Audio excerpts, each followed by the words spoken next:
Lysosome की खोज D Dubey ने की थी। लाइसोसोम जंतु कोशिका में देखा गया, परंतु प्लांट सेल में यह एब्सेंट होता है, यानी प्लांट सेल में यह एब्सेंट होता है। लाइसोसोम का आकार 0.25 मिलीमाइक्रो से 0.50 मिलीमाइक्रो होता है। इसमें 30 से 35 एंजाइम पाए जाते हैं जो भी एसिडिक होते हैं यानी अम्लीय होते हैं। लाइसोसोम एंजाइम का पीएच मान 5 होता है। लाइसोसोम एंजाइम प्रोटीन, न्यूक्लिक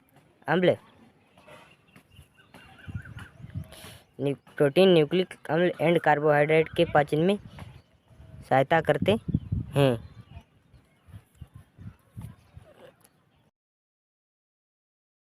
आज दोस्तों हम नए टॉपिक पर बात करने वाले हैं लाइसोसोम। लाइसोसोम एनिमल सेल के साइटोप्लाज्म में गोल थैलेनुमा संरचना होती है, जिसके अंदर एक स्टाइलिन एंजाइम बना रहता है।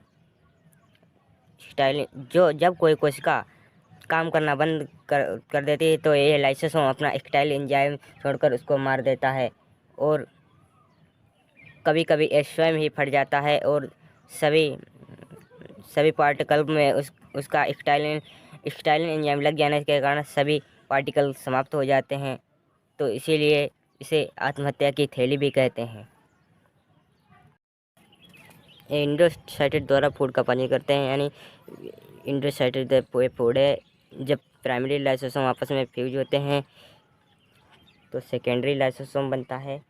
जब फूड से भरी झिल्ली बनती है तो इसे फैगोसोम कहते हैं। ये फूड से भरी झिल्ली है। डाइजेस्ट फूड है, गाल्गी बॉडी। आगे देख लेते हैं।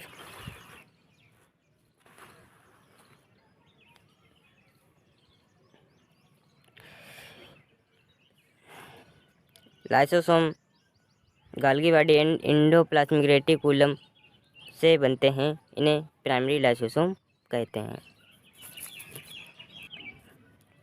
ये इंडोसाइट्स द्वारा फूड का पाचन करते हैं। जब फूड से भरी झिल्ली बनती है तो इसे फैगोसोम कहते हैं। यह फैगोसोम प्राइमरी लाइसोसोम फ्यूज होकर सेकेंडरी लाइसोसोम बनाता है। इसे सेकेंडरी लाइसोसोम एंजाइम के द्वारा भोजन का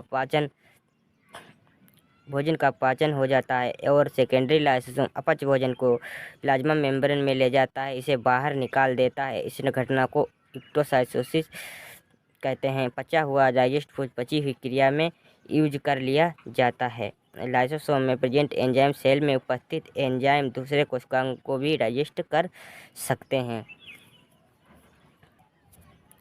फंक्शन ऑफ लाइसोसोम, ये इंडोसाइटोसिस की क्रिया को कंप्लीट करता है।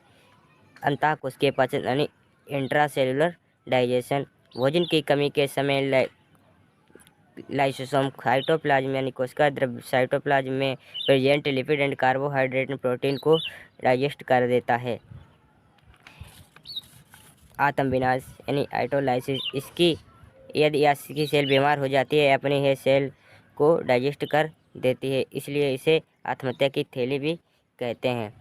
यानी जब इसकी सेल बीमार हो जाती है तो यह अपनी भी सेल को बीमार कर देती है, यानी अपनी सेल को फाड़ देती है, और इसके अंदर उपस्थित एक स्टाइलिन एंजाइम अन्य पार्टिकलों पर चारों ओर से लिपिड जाता है, इससे वो भी समाप्त हो जाते हैं। माइटोकॉन्ड्रिया अन्य पार्टिकल होते हैं जिसे उन पर लग जाता है, यानी वे समाप्त हो जाते हैं और हमारे शरीर में ऊर्जा बननी बंद हो जाती है। एक कोशिका विभाजन में भी सहायक होते हैं, यानी सेल डिवीजन में भी सहायक। दोस्तों मिलते हैं अगली वीडियो में। जय हिंद।